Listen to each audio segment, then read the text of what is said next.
Buenos días, mi nombre es Laura Vargas Bermeo y voy a hablar sobre la escala de Glasgow, estados de conciencia.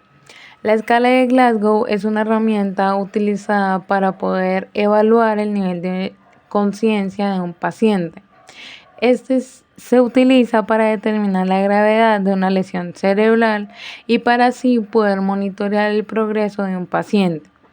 Su definición y niveles, empezando porque la escala de Glasgow evalúa tres aspectos.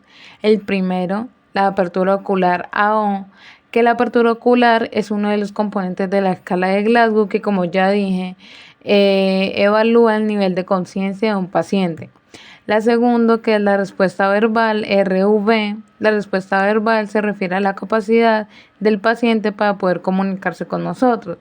El tercero es la respuesta motora, RM, que la respuesta motora se refiere a la capacidad del paciente para poder realizar movimientos voluntarios o responder a estímulos. Los niveles de la escala de Glasgow son AO de 1 a 4 puntos. El cuarto, apertura ocular espontánea.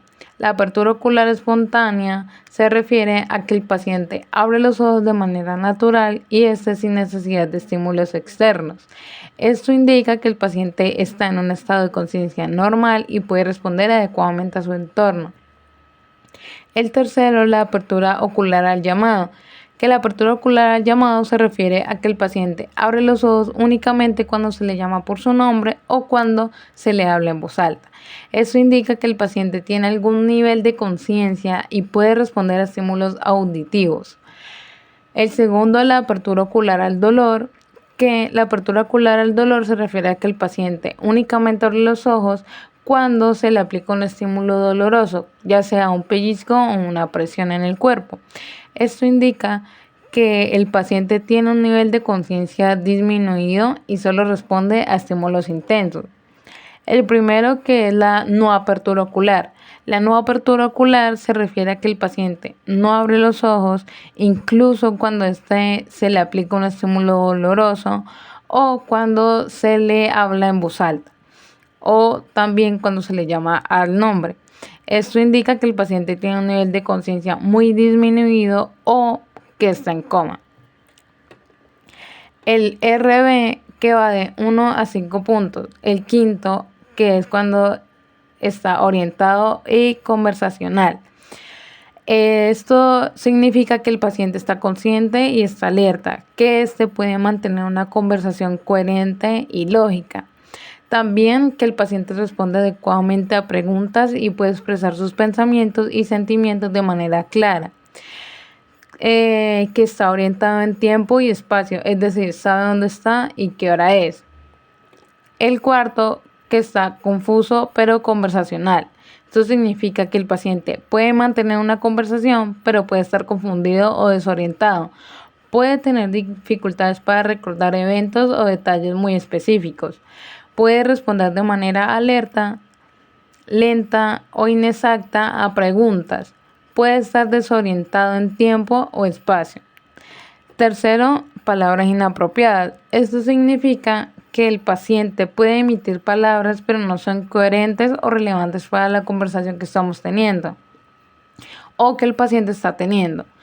Puede utilizar palabras o frases que no tienen sentido en el contexto de la conversación y también puede estar hablando de manera incoherente o sin sentido. La segunda, sonidos ininteligibles.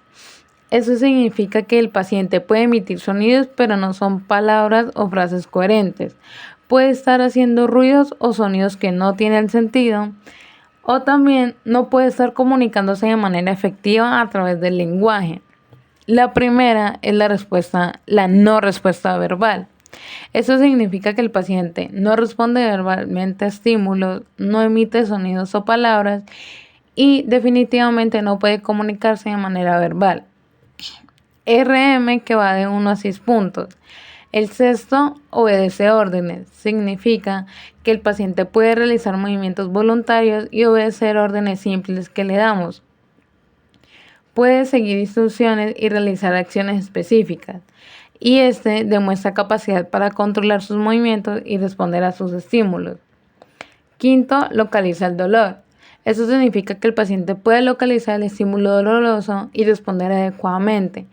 Puede mover la extremidad o parte del cuerpo hacia el estímulo doloroso y también demuestra cierta capacidad para así poder procesar información sensorial. Cuarto, retirar el dolor. Esto significa que el paciente puede retirar la extremidad o parte del cuerpo del estímulo doloroso. También que puede realizar un movimiento de retirada o evasión en respuesta al dolor y que también demuestra una respuesta refleja al dolor. Tercero, flexión anormal. El paciente puede realizar movimientos anormales o posturas anormales en respuesta a estímulos. Puede flexionar las extremidades de manera anormal o adoptar una postura anormal. Y también que demuestra una respuesta motora anormal. La segunda, extensión anormal. Eso significa que el paciente puede realizar movimientos anormales o posturas anormales en respuesta a estímulos. También puede extender las extremidades de manera anormal o adoptar una postura anormal. También que demuestra una respuesta motora anormal. La primera, que es la no respuesta motora, que es cuando el paciente no responde motoramente a estímulos, cuando no realiza movimientos voluntarios o reflejos y cuando muestra una falta de respuesta motora. Estos niveles de respuesta motora son importantes para así poder evaluar el nivel de conciencia y también la capacidad de respuesta de un paciente. Ahora la característica de cada nivel, que es conciencia normal de 15 puntos, AO4, RV5, RM6. Entonces, la conciencia normal, que va a 15 puntos, es cuando está en estado de alerta y tiene una atención plena. Cuando la capacidad del paciente para percibir cuando el paciente tiene capacidad para percibir y así poder procesar información del entorno.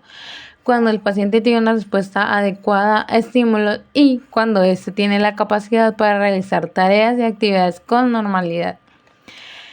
La 2, que es confusión, que va de 13 a 14 puntos, que es cuando el paciente está en un estado de desorientación y falta de claridad mental, cuando el paciente tiene dificultad para pensar con claridad y tomar decisiones. Esto también puede estar acompañado de desorientación en tiempo y espacio, dificultad para recordar eventos o detalles importantes y cuando el comportamiento está agitado o también está agresivo. La letargia, que es de 10 a 12 puntos, que es cuando el paciente está en un estado de somnolencia o sopor. Falta de energía y motivación, cuando el paciente tiene dificultad para mantenerse despierto y alerta, y también puede estar acompañado de respuestas lentas y letárgicas, y también cuando el paciente tiene falta de interés en actividades. El cuarto, estupor, de 8 a 9 puntos. Es cuando el paciente tiene un estado de inconsciencia parcial, cuando tiene falta de respuesta a estímulos y este puede estar acompañado de respuesta mínima a estímulos dolorosos, una gran dificultad para despertar y también movimientos lentos y limitados del cuerpo. La quinta, que es la coma, que va de 3 a 7 puntos, que es cuando el paciente tiene un estado de inconsciencia profunda, cuando tiene falta de respuesta a estímulos, cuando definitivamente no puede ser despertado y cuando puede estar acompañado de falta de reflejos, necesidad de soporte vital y un pronóstico variable dependiendo de la causa subyacente. Estos estados pueden variar en gravedad y pueden ser causados por diversas condiciones médicas, como lesiones cerebrales, enfermedades neurológicas, intoxicaciones, etc. La evaluación y el tratamiento dependen también de la causa subyacente y la gravedad del estado. Ahorita, los rasgos de personalidad, que es eufórico, que es cuando una persona con un estado de ánimo elevado, optimista y entusiasta. Sus características son una sonrisa frecuente, habla rápida y animada, energía y actividad aumentada. Maníaco es cuando una persona con un estado de ánimo extremadamente elevado tiene irritabilidad y comportamiento impulsivo. Sus características son habla rápido y presionada, ideas grandiosas y comportamiento agresivo o irritante. Deprimido, que es cuando una persona con un estado de ánimo bajo, tristeza y pérdida de interés en actividades. Las características son tristeza y desesperanza, pérdida de energía y motivación, dificultad para poder concentrarse y claustrofóbico, que es cuando una persona con miedo intenso a espacios cerrados o pequeños. Las características son ansiedad o pánico en espacios cerrados, evitación de situaciones que puedan desencadenar la ansiedad, manifestaciones de ansiedad, regresión, ira y negación. La ansiedad es cuando el paciente está en un estado de inquietud y nerviosismo que puede manifestarse de diversas maneras, como tensión muscular, sudoración, palpitaciones y pensamientos negativos. La regresión, que es cuando el paciente tiene un comportamiento que implica un retorno a etapas anteriores del desarrollo, como comportamiento infantil, dependencia excesiva de los demás y pérdida de control emocional. La ira, que es cuando el paciente siente una emoción intensa que puede manifestarse de diversas maneras, como comportamiento agresivo, lenguaje hostil, gritos o golpes. La negación, que es el mecanismo de defensa que implica rechazar o negar la realidad, como negar la existencia de un problema, minimizar la gravedad de una situación, y cuando el paciente tiende a culpar a otros por los propios problemas. Bueno, ahora la escala de Glasgow, pues como ya lo dije, es una herramienta neurológica utilizada por personal de salud. Este es especialmente en el área de enfermería y urgencias, para así poder valorar el nivel de conciencia de un paciente tras un traumatismo craneoencefálico o en situaciones clínicas que comprometan el estado neurológico del paciente. Esta escala nos permite así poder monitorizar la evolución del paciente y así poder tomar decisiones clínicas de manera rápida y objetiva. En los estados de conciencia, pues el estado de conciencia se refiere a la capacidad del individuo para poder responder a estímulos del entorno y de su propio cuerpo. En la enfermería, su valoración es crucial para así poder detectar alteraciones neurológicas, metabólicas o tóxicas.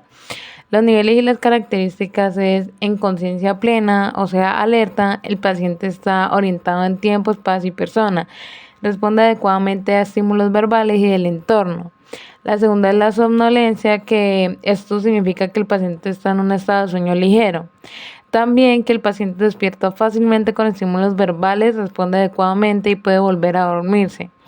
El tercero es la obnubilación, que significa la disminución del nivel de alerta. Eso significa que el paciente tiene respuestas lentas y confusas, requiere estímulos más intensos para así poder responder a lo que le digamos. El cuarto, estupor, que significa que solo responde a estímulos dolorosos e intensos y que no hay respuesta verbal coherente. El quinto es que cuando el paciente se presenta en coma, que puede haber reflejos conservados en coma superficial, ausentes en coma profundo. En enfermería es esencial monitorear signos vitales, reflejos pupilares, el patrón respiratorio y puntaje GCS. En los rasgos de personalidad, la personalidad es el conjunto de características psíquicas que definen la forma de sentir, pensar y actuar de un individuo, en este caso de nuestro paciente. En el ámbito clínico, el conocimiento de los rasgos de personalidad permite a enfermería ofrecer cuidados empáticos, individualizados y eficaces. El primero, el eufórico, que el paciente puede presentar risa excesiva, hiperactividad y disminución del juicio. En enfermería es importante vigilar cambios súbitos de la conducta del paciente, la impulsividad y los posibles riesgos de lesiones. La segunda es el maníaco, que es cuando el paciente presenta alto riesgo de conducta autodestructiva o también agresiva. En cuidado, es importante la supervisión constante, el establecer límites firmes y el poder canalizar la energía de forma segura. El tercero es cuando el paciente está deprimido, que presenta un riesgo de suicidio o de autolesiones, que en enfermería es muy importante evaluar los signos de ideación suicida promover actividades placenteras para el paciente y también brindar el apoyo emocional adecuado para este. Cuarto, claustrofóbico, que es cuando el paciente puede desencadenar ataques de pánico, sudoración, taquicardia y disnea. Las intervenciones serían evitar espacios cerrados durante procedimientos, explicar procedimientos con antelación y ofrecer contención verbal. En manifestaciones psicológicas comunes en enfermería está la ansiedad, que en manifestaciones clínicas son palpitaciones, insomnio, taquicardia, disnea, inquietud y la dificultad para poder concentrarse. Los cuidados en enfermería sería crear un ambiente calmado para el paciente, aplicar técnicas de relajación con este y la administración de medicamentos ansiolíticos según prescripción médica. El segundo sería regresión, que en adultos puede manifestarse como llanto excesivo, dependencia excesiva del personal de salud y el rechazo a alimentarse. La intervención sería no ridiculizar al paciente, mantener una actitud comprensiva y poder reforzar las conductas maduras de forma progresiva con el paciente.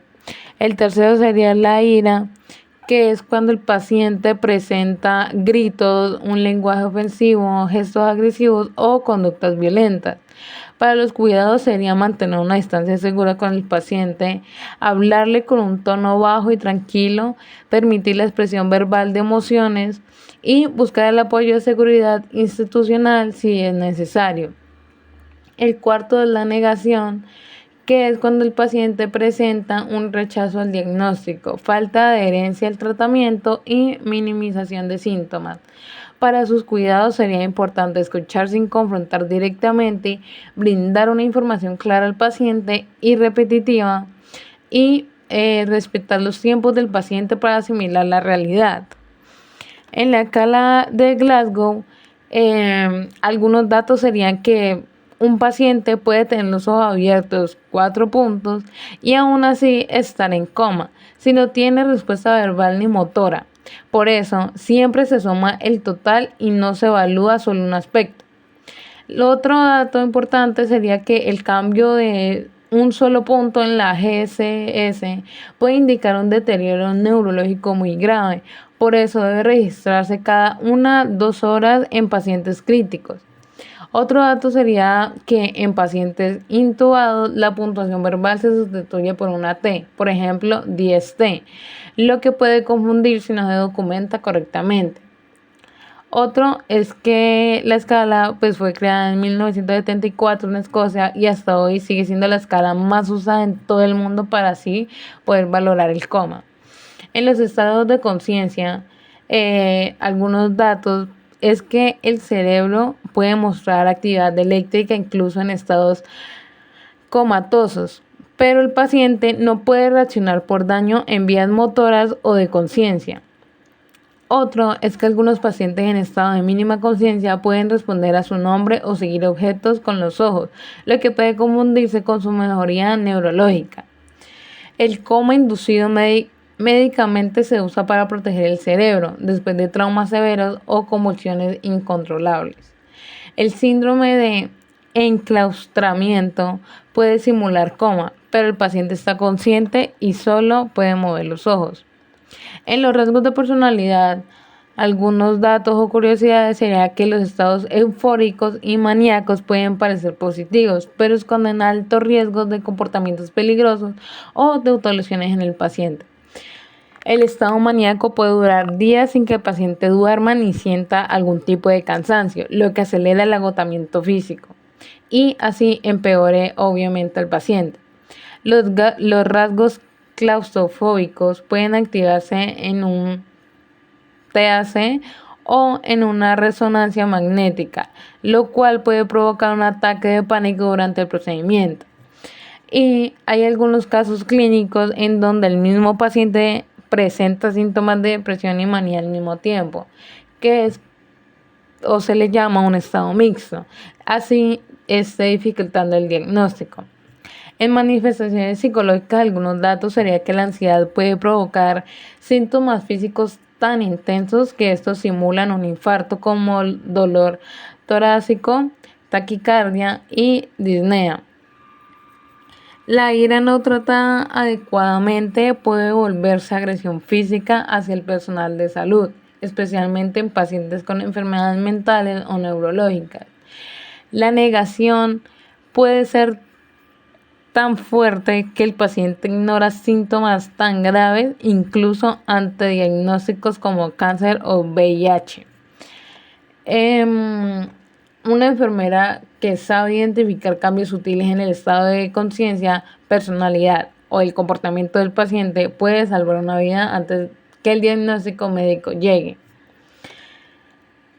Para pacientes con alteración del estado de conciencia, el objetivo enfermero sería mantener las funciones vitales de este, prevenir un daño cerebral y complicaciones. Las intervenciones claves serían la valoración frecuente de Glasgow cada 1 o 2 horas en pacientes críticos, como ya lo dije, evaluar reflejos pupilares, respuesta a estímulos y la frecuencia respiratoria. La vía aérea permeable, aspirar secreciones si hay reflejo tusigeno ausente. Colocar al paciente en posición lateral de seguridad para evitar así la broncoaspiración si es que el paciente está inconsciente. El monitoreo de signos vitales y saturación de O2. Documentar cada cambio, por mínimo que sea, y notificar al médico. En pacientes con somnolencia, obnubilación o estupor sería importante estimular la respuesta neurológica sin causar algún daño. El cuidado de enfermería sería hablar con el paciente aunque no responda. El estímulo verbal repetido puede ayudar así a la reactivación. También aplicar estímulos suaves, palmas, luz o música. Evitar el aislamiento total, mantener contacto familiar si es que es posible. Y también vigilar el riesgo de úlceras por presión, ya que pueden permanecer inmóviles. Para pacientes en coma, el objetivo es la prevención de complicaciones por inmovilidad y vigilancia neurológica. Los cuidados específicos serían cambio de posición cada 2 horas, una buena higiene bucal y corporal estricta, fisioterapia respiratoria y pasiva, y también tener un control de signos de hipertensión intracraneal, pupilas dilatadas, rigidez y vómitos.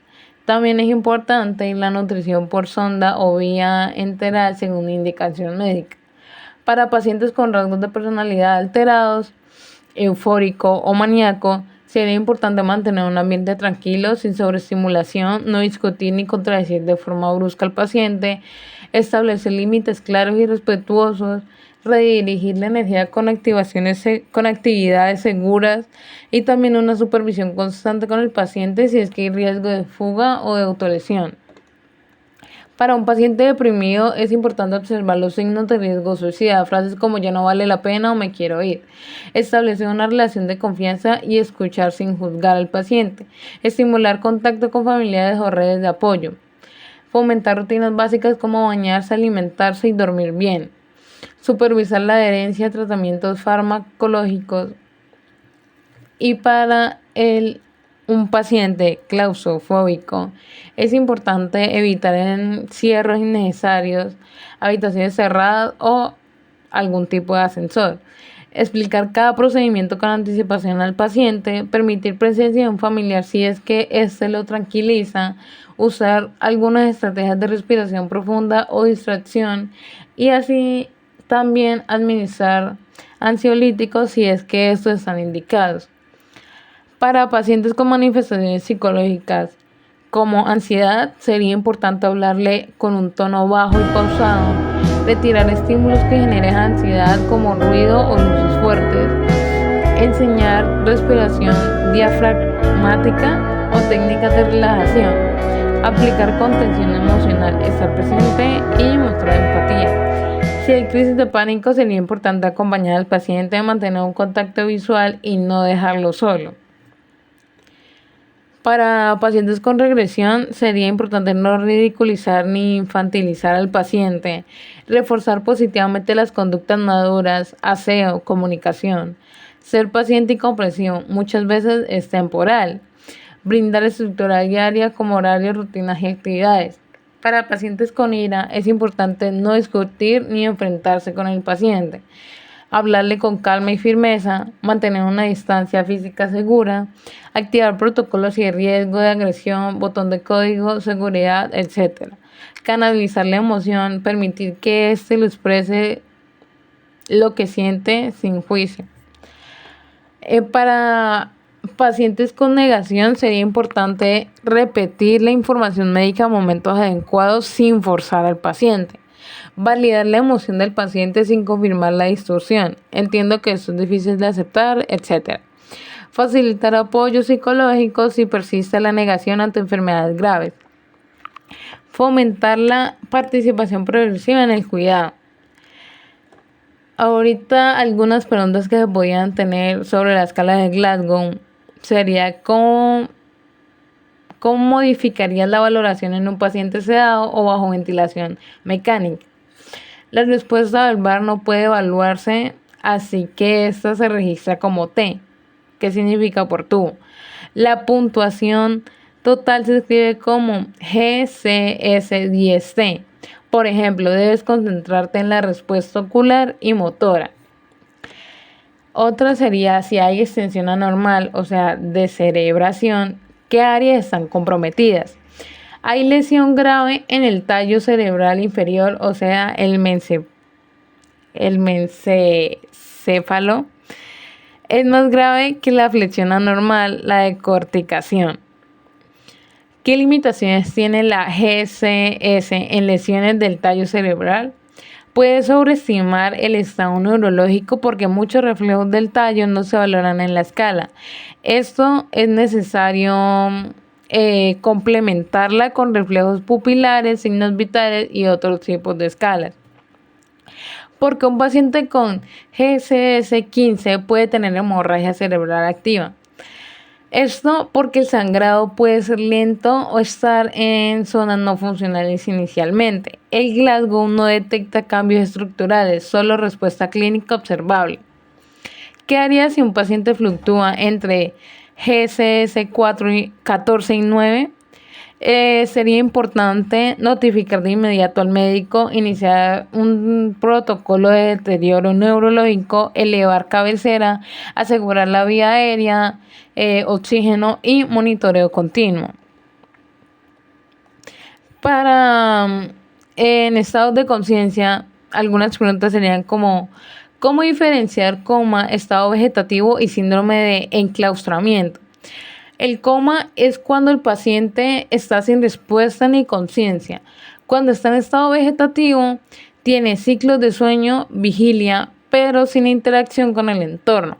Cuando el paciente presenta o está en un estado de enclaustramiento, esto es cuando el paciente está consciente, pero solo puede mover los ojos, habitualmente verticalmente. ¿Qué estímulos aplicarías en estupor sin dañar al paciente? Verbales fuertes y suaves, estímulos dolorosos como presión en el lecho ungueal sin causar lesiones. Evitar estímulos agresivos o repetitivos. El rol de enfermería en salida de coma inducido sería monitorizar signos vitales, respuesta motora progresiva, nivel de conciencia, presencia de agitación o delirio y mantener un ambiente tranquilo para el paciente. Para los signos de hipertensión intracraneal en conciencia alterada, triada de Cushing, hipertensión, bradicardia, respiración irregular, también pupilas dilatadas, vómitos y alteración rápida del Glasgow. En cuidados en alteración de conciencia y sospecha de meningitis, sería importante un aislamiento preventivo, un control de fiebre, fotofobia, rigidez de nuca, monitoreo de conciencia y una buena administración inmediata de antibióticos según la indicación médica que tenga. En los rasgos de personalidad, un plan de cuidados en manía con delirios de grandeza es la supervisión continua, un ambiente estructurado, evitar confrontaciones con sus ideas, usar medicamentos antipsicóticos según indicación médica y la educación familiar. Para un paciente eufórico con conducta agresiva es importante una comunicación calmada, activar un código de contención si hay peligro, aplicar medidas físicas como última opción, siempre registradas y que sean autorizadas, muy importante. Para un paciente depresivo que rechaza todo es importante no forzar, establecer unas rutinas suaves para el paciente, fomentar la alimentación asistida si es necesario, trabajar con psicología y acompañamiento terapéutico. La diferencia entre la claustrofobia y la agorafobia es que la claustrofobia es el miedo a espacios cerrados, la agorafobia es miedo a no poder escapar de un lugar abierto o público. Ambas requieren un manejo muy distinto. Para una presencia de trastornos de personalidad en síntomas somáticos sin causa clara, se sospecha somatización, se requiere una evaluación psiquiátrica. La enfermería debe evitar juicios, debe centrarse en el alivio del sufrimiento y el seguimiento integral. En las manifestaciones psicológicas, la regresión en Alzheimer moderado es el retorno a hábitos infantiles, mojarse, balbucear, apegarse a objetos, y esto se maneja con rutinas, paciencia y validación emocional con el paciente. La diferencia entre negación adaptiva y patológica es que la adaptiva ayuda a procesar la realidad gradualmente con el paciente. La patológica impide el tratamiento o el autocuidado que se requiere. También requiere intervención emocional o psiquiátrica. La ira reprimida en pacientes oncológicos puede manifestarse como el rechazo al tratamiento, aislamiento o irritabilidad. La enfermería debe detectar señales y facilitar espacios de expresión emocional para el paciente. El rol de enfermería en ansiedad crónica es enseñar al paciente algunas técnicas de afrontamiento, de respiración, derivar a salud mental, apoyar en la adherencia a psicoterapia y medicamentos. Para activar el protocolo psiquiátrico en episodios de ira, si hay riesgo de daño a sí mismo o a otros, desorientación, alucinaciones o agresividad física, implica notificar al psiquiatra y a algún tipo de seguridad. Hoy hemos abordado temas fundamentales para el ejercicio profesional de la enfermería, aunque en apariencia podrían parecer aislados, como la escala de coma de Glasgow, los estados de conciencia, los rasgos de personalidad o las manifestaciones emocionales como la ansiedad, la regresión, la negación y la ira. Todos estos aspectos están profundamente conectados con la realidad clínica, porque en la práctica diaria no tratamos diagnósticos, tratamos personas. Personas que sienten miedo, angustia, desesperación o confusión. Personas que a veces no pueden hablar, que no saben cómo pedir ayuda o que se comunican a través de su cuerpo, su comportamiento o su silencio. Por eso, el conocimiento técnico debe ir de la mano con la empatía, la observación y la capacidad de leer entre líneas lo que el paciente no siempre puede expresar verbalmente. La escala de Glasgow, por ejemplo, no es solo una puntuación, es una herramienta vital que puede guiar nuestras decisiones en situaciones críticas. Con ella evaluamos el nivel de conciencia de un paciente de forma rápida, objetiva y universal. Saber diferenciar entre un Glasgow 15 y un Glasgow 8 no es simple ejercicio académico, es una cuestión de vida o de muerte. Es lo que determina si un paciente necesita una vía aérea segura, una derivación urgente a neurocirugía o vigilancia intensiva. Y eso está en nuestras manos. Los estados de conciencia, por su parte, son expresiones del estado funcional del cerebro de nuestro paciente. Reconocer si un paciente está en alerta, somnoliento, letárgico, en estupor o en coma no solo tiene valor diagnóstico, sino también terapéutico y ético, porque cada nivel de conciencia implica un tipo distinto de cuidado, desde la estimulación sensorial hasta la protección de la integridad física o la planificación de cuidados paliativos. No hay estado de conciencia que no merezca respeto y atención especializada. En cuanto a los rasgos de personalidad y las manifestaciones emocionales o psicológicas, nos enfrentamos a otro gran desafío, el del cuidado emocional de nuestro paciente. La ansiedad, la regresión, la negación o la ira no deben verse como obstáculos a nuestro trabajo, sino también como algunas manifestaciones legítimas del sufrimiento humano. El miedo, la incertidumbre, la soledad o el dolor muchas veces se esconden detrás de una conducta agresiva, de un silencio profundo o de una actividad defensiva. Un paciente maníaco no está eligiendo su euforia descontrolada. Su cerebro está funcionando a un ritmo alterado que puede llevarlo a la desorganización, al agotamiento e incluso al riesgo físico. Un paciente deprimido no está haciendo flujo porque quiere, está atravesando un colapso emocional que lo desconecta de su motivación, de su entorno y de sí mismo. Un paciente con claustrofobia no está exagerando. Él está sintiendo que su vida corre peligro, aún en situaciones que para nosotros pueden parecer inofensivas. Y una persona con ansiedad severa no está dramatizando o exagerando. Está viviendo una crisis real con síntomas físicos, mentales y emocionales intensos que requieren una intervención urgente y adecuada. Por eso, como futuros profesionales de enfermería, debemos de tener la capacidad de interpretar estas conductas correctamente, como señales clínicas y no como comportamientos molestos o estresantes. Somos muchas veces el primer contacto con el paciente, quienes más tiempo pasamos con ellos, quienes estamos ahí cuando ocurre un cambio súbito en su estado o cuando simplemente necesita ser escuchado sin ser juzgado, o también cuando necesita un acompañamiento en silencio.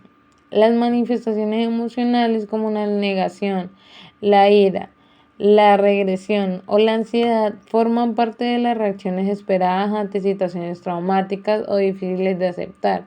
Son mecanismos de defensa del psiquismo humano. No hay nada más humano que defenderse del dolor el rol de la enfermería es justamente ese, ser el puente entre el dolor y el cuidado, ser la presencia que calma, que orienta, que contiene y que acompaña. No podemos quedarnos solo en el cumplimiento de tareas. Nuestra misión va mucho más allá de aplicar tratamientos o seguir indicaciones médicas. Nuestra misión incluye mirar al paciente con ojos clínicos, pero también con humanidad. Hablar con un lenguaje técnico, pero también con un lenguaje comprensivo. Actuar con eficiencia, pero también actuar con compasión. Cuidar a un paciente no es únicamente tomarle los signos vitales, colocarle medicamentos o hacer algunas curaciones o también registrarle notas. Cuidar es también cuando saber guardar el silencio, cuando ofrecemos una palabra de consuelo, cuando respetamos el espacio del paciente o cuando el sentarse junto a él sin decir nada es un acompañamiento solo para que sepa que no está solo.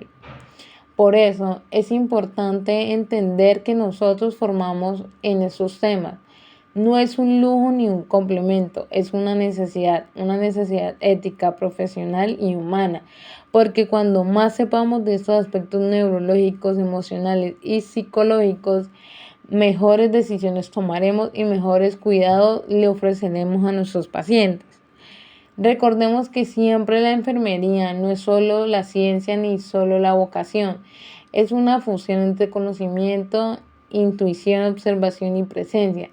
Es ser la mano que sostiene, la voz que orienta, la mirada que reconoce el dolor y el corazón que se conmueve sin verter el profesionalismo. Quien elige ser enfermero o enfermera está eligiendo una vida al servicio de los demás y en ese camino debemos recordar que cada paciente que atendemos tiene una historia, una familia, un contexto, una esperanza, un miedo y una vida detrás de todo esto. Nuestra labor es acompañarlos con respeto, cuidado, técnica y humanidad. La enfermería es ese punto donde el conocimiento se convierte en acción y donde la acción se transforma en cuidado. Y cuidar no es solo hacer, es estar, es sentir, es entender a nuestro paciente y es sobre todo dignificar la vida humana incluso en sus momentos más frágiles. Por eso es muy importante aprender sobre cada uno de estos temas que hablé. cómo tratar psicológicamente a un paciente, tratar la escala de Glasgow y saber manejar a los pacientes que tienen enfermedades fuertes. Muchas gracias por la atención, espero que les haya quedado claro la escala de Glasgow, los estados de conciencia, la definición, los niveles y las características de cada uno, los rasgos de personalidad, la definición de estos, las características de lo que significa tratar con pacientes eufóricos, maníacos, deprimidos y claustrofóbicos. También la explicación sobre la manifestación de ansiedad, regresión y de negación. Espero les haya quedado muy claro y les haya gustado la explicación. Muchas gracias.